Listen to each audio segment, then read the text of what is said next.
Diagnóstico. Ciência. Tecnologia. Sabedoria. Dedicação. Pesquisa. Tratamento. Medical TV. A vida e a medicina. Medical TV. Tema de hoje: câncer de mama. O câncer de mama, ele é uma doença do grupo das neoplasias, do grupo dos tumores, que mais nos preocupa na saúde, porque só pela Organização Mundial de Saúde a gente sabe que em torno de 1 milhão de mulheres por ano vão ser acometidas da doença. Então o que a gente recomenda? Em primeiro lugar, que a paciente, que toda mulher que perceba uma alteração mamária, e essas alterações não necessariamente tem que ser um caroço no seio, mas que ela procure o especialista. Porque o retardo no diagnóstico é o que vai prejudicar a cura da doença, o adequado tratamento, atrapalhar o resultado ótimo que a gente pode conseguir juntando todas as armas que a gente tem, que hoje são a cirurgia, fundamental para a remoção da massa, do tumor, da onde estão as células tumorais. Depois a gente tem a associação do oncologista, que é o especialista que vai nos ajudar organizando a necessidade de quimioterapia. E o que é a quimio? É o tratamento sistêmico, ele vai agir naquelas células cancerosas que podem ter se espalhado pelo organismo. O radioterapeuta, que vem associado ao oncologista, ele também trabalha no sentido de tratar aquele lugar, aquela mama que teve a doença. Então, para que a doença não retorne naquela mama, que não volte ali naquele lugar onde foi extraído. Então, o fundamental é o diagnóstico num momento bem precoce, quando o tumor é bem pequenininho, que ele pode ser removido com uma margem de segurança. Porque a cirurgia hoje, ela é feita de uma maneira a preservar ao máximo a mama.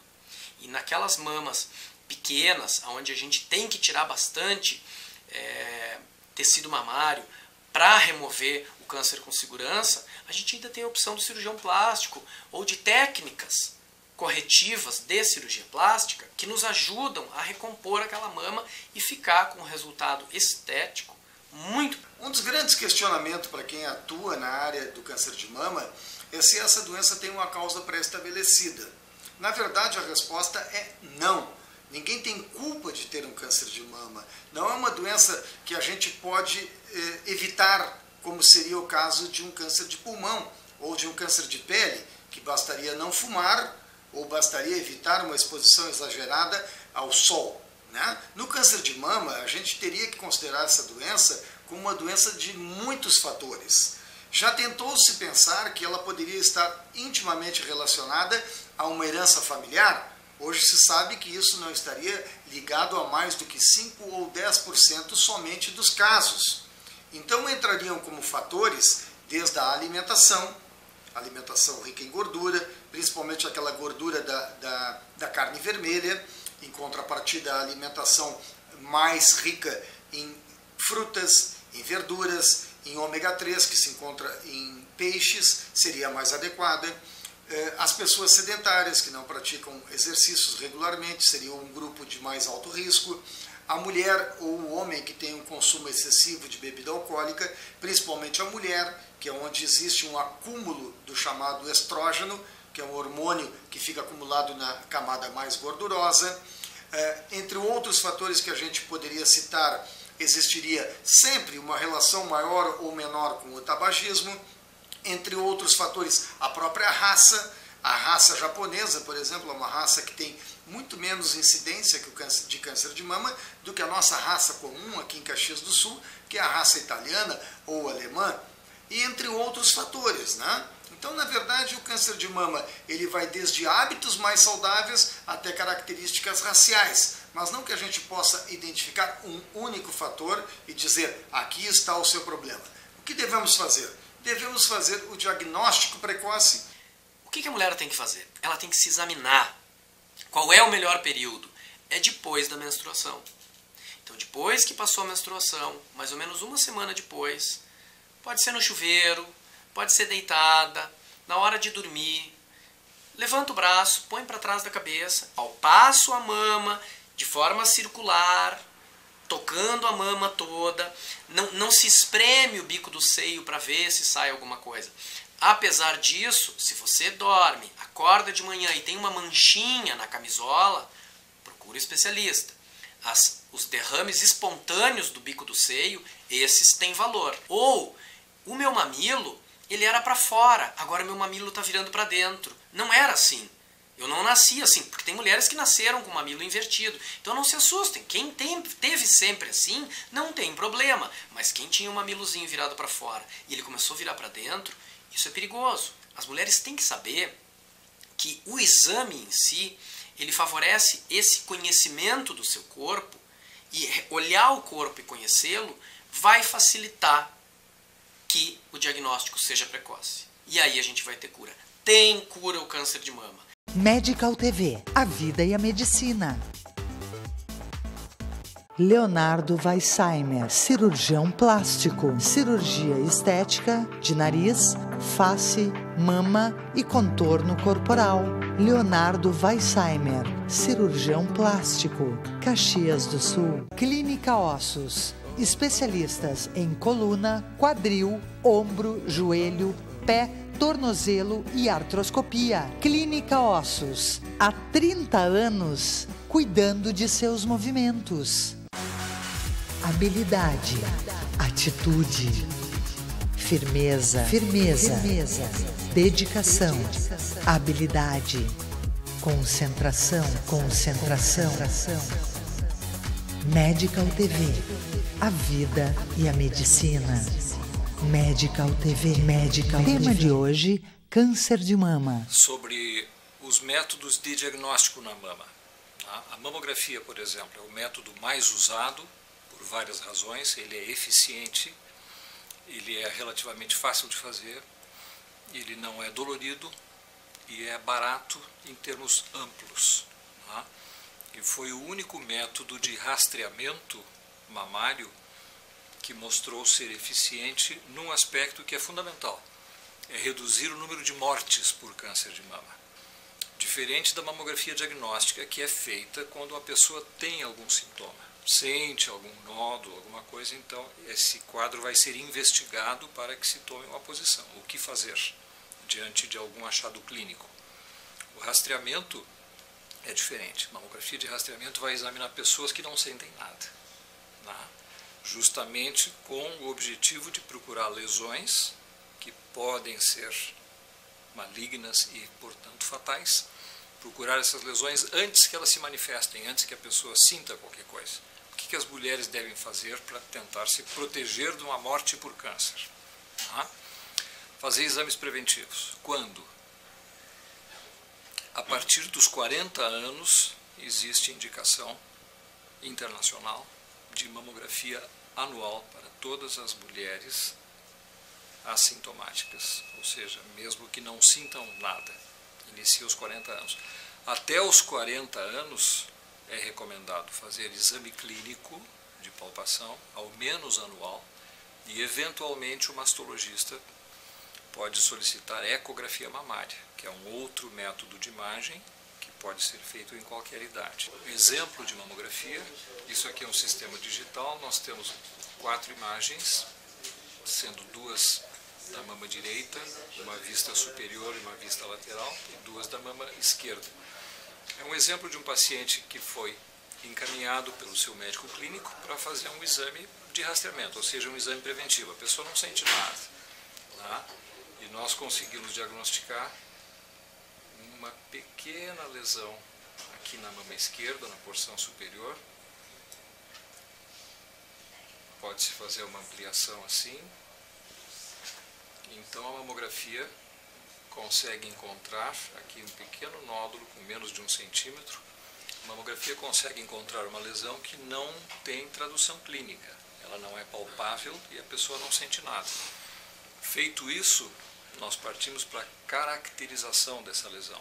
Se faz uma ecografia para verificar qual é a textura, como é que ela é constituída internamente. Se confirmado um nódulo que é sólido e que tem alguma característica suspeita, a tendência hoje em dia é que se faça biópsia dita minimamente invasiva, ou seja, uma biópsia não cirúrgica, uma biópsia feita por coleta de material com agulha, orientada pelas imagens. O diagnóstico feito pela anatomopatologia permite ao clínico cirurgião fazer a orientação correta. Em outras palavras, o caso requer uma retirada da lesão ou não, já com o diagnóstico estabelecido previamente à cirurgia. Aqui nós temos a mesma lesão demonstrada na ecografia, um pequeno nódulo arredondado, com um contorno um pouquinho indefinido, suspeito, que teve indicação de biópsia. Então foi feito um anestésico local, temos a primeira imagem da biópsia aqui, esse risquinho branco é a agulha, pertinho do nódulo. Foi dirigida até ele para fazer a coleta de material. Na imagem seguinte nós temos a agulha já atravessando o nódulo, colhendo o material dentro dele, e aqui em outro plano, um plano ortogonal, mostrando o trânsito da agulha bem no centro do nódulo. Desta maneira é feita, apenas com anestésico local, coleta de material numa lesão que não é palpável, ela é escondida dentro da mama, orientada pela imagem, se tem um diagnóstico anatomopatológico seguro de um nódulo clinicamente ainda escondido, ou seja, um diagnóstico muito precoce, uma lesão de 6, 7 milímetros de tamanho. Esse paciente vai ser tratado, vai ser operado e o índice de cura é acima de 96%.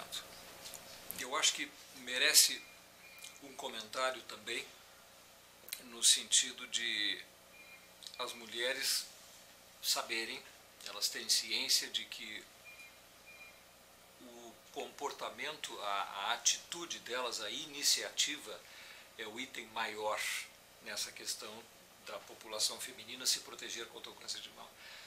Todo mundo tem medo de câncer. As mulheres têm medo principalmente do câncer de mama por razões bem conhecidas também. A mama é uma glândula delicada, faz parte da feminilidade, tem uma série de aspectos assim. E o medo se justifica. Só que as técnicas atuais, a tecnologia que foi desenvolvida, as drogas novas, as técnicas cirúrgicas melhores, a cirurgia plástica feita ao mesmo tempo, tem uma série de aspectos que são importantes e que facilitam a abordagem dessa doença. E o principal fator é sempre o diagnóstico precoce. Quanto menor for uma lesão que nós temos que tratar, menor o traumatismo, menor a cirurgia, mais fácil o tratamento, tem uma série de aspectos. O médico anatomopatologista é o responsável para fazer o diagnóstico do câncer de mama. Quando se diz fazer o diagnóstico, não é todas as formas de diagnóstico, mas o diagnóstico histo ou citopatológico. Nós podemos fazer esse diagnóstico através de material retirado de punção aspirativa da mama, de material retirado por biópsia, um fragmento de tecido da mama, ou durante o ato cirúrgico, aonde ele diz ao cirurgião o tamanho do tumor, os limites da lesão, se ela foi retirada com segurança ou não, e a investigação do chamado linfonodo sentinela. A gente injeta uma medicação que ela tem um componente nuclear, radioativo, e esse medicamento radioativo ele pode ser captado por um aparelhinho que emite um som e a gente identifica o gânglio. Associado a isso, a gente pode também injetar uma tinta azul na mama durante a cirurgia. Então, esse líquido ou este radiofármaco, ele vai migrar pela circulação linfática até o primeiro gânglio que estaria invadido pelo câncer.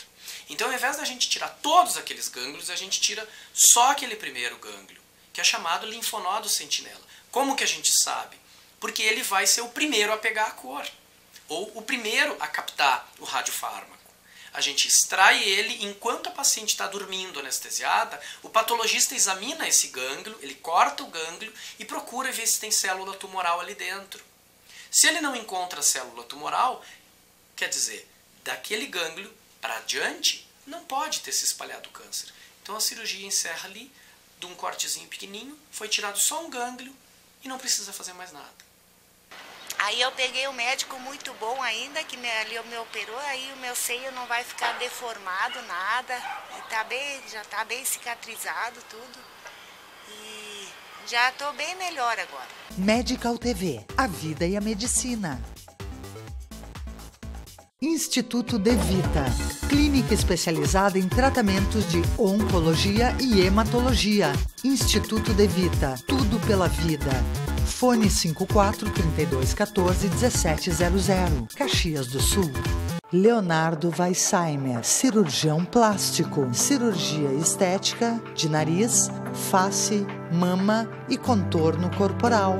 Leonardo Weissheimer, cirurgião plástico, Caxias do Sul. CEOT, Centro de Especialidades em Ortopedia e Traumatologia. CEOT, Rua Marechal Floriano 949, fone 54 3204 4446.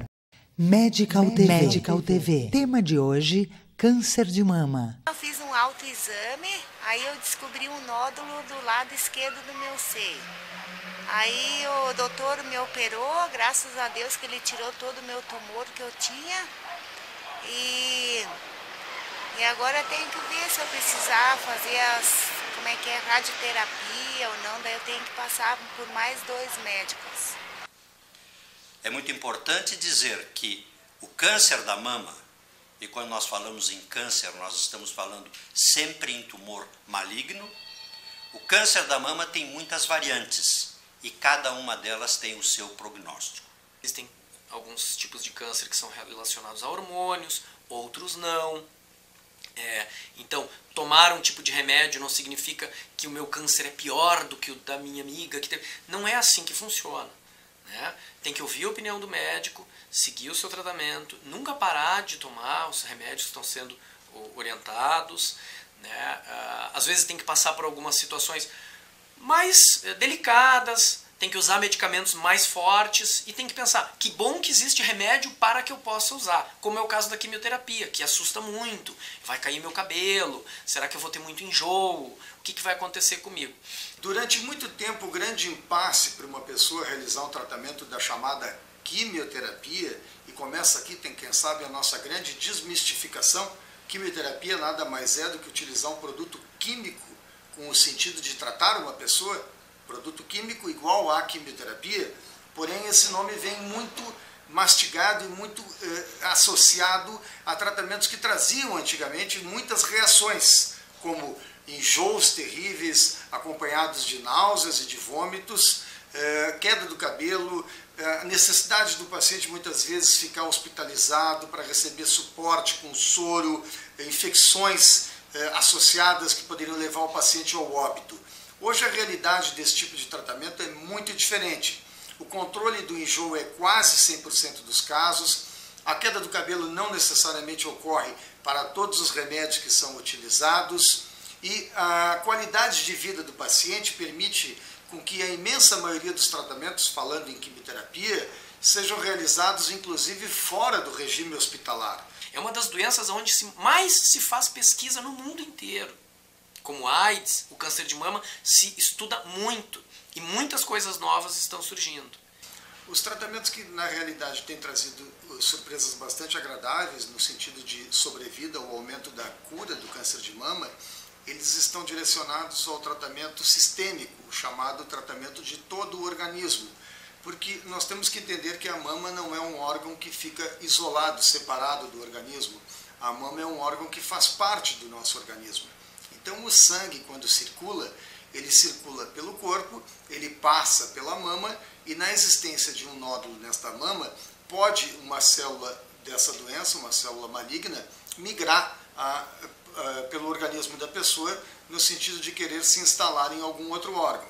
Nesse sentido, os tratamentos medicamentosos, que envolvem aí a chamada quimioterapia, a antiga quimioterapia, que ainda cumpre o seu papel, a hormonioterapia, ou agora mais recentemente os tratamentos alvos, ou seja, aqueles tratamentos que visam atuar somente nas células da doença, protegendo indistintamente as células boas do organismo, não atuando nesse grupo de células. Antes de tratamentos de rádio ou quimioterapia, é aconselhável realizar o congelamento de óvulos e espermatozoides para preservar a fertilidade. Conception Centro de Reprodução Humana. O que a gente faz tem a sua cara. Instituto De Vita. Clínica especializada em tratamentos de oncologia e hematologia. Instituto De Vita. Tudo pela vida. Fone 54 32 14 1700, Caxias do Sul. Medical TV. Tema de hoje: câncer de mama. Pelo histórico do câncer de mama, tratar-se da doença mais incidente, ou seja, aquela que mais ocorre nas mulheres do nosso meio, e por consequência aquela que mais óbitos ou que mais matava as mulheres, ou que ainda mais mata as mulheres do nosso meio, isso é difícil de conviver com dados desse nível. Então, essas terapias todas, seja a terapia-alvo, seja a antiga quimioterapia, ou as modalidades de hormonioterapia, que não é o sentido de dar hormônios, e sim bloquear hormônios, são tratamentos que vêm com toda a intenção de controlar o problema no primeiro momento e, por que não, de almejar a cura das mulheres, e esses índices de cura estão extremamente mais elevados nos últimos anos. E todos os números nos levam a crer que, obviamente, nós vamos ter surpresas muito agradáveis. Então, quem sabe a grande mensagem para as mulheres quando se defrontam com o diagnóstico de câncer de mama é que sim, câncer de mama é uma doença potencialmente curável. Quando eu descobri, nossa, me deu um medo, um pavor assim, que agora eu pensei, agora eu vou morrer de câncer. A pessoa, quando recebe um diagnóstico de câncer, ela tem um grande trauma. Então, a primeira defesa é a negação. Esse diagnóstico só pode estar errado. Nessa fase, quem está acolhendo a dor dessa paciente realmente deve suportar, né, essa fase da negação e acompanhar e acolher o seu sofrimento. A segunda fase seria uma fase de grande raiva, é o porquê comigo.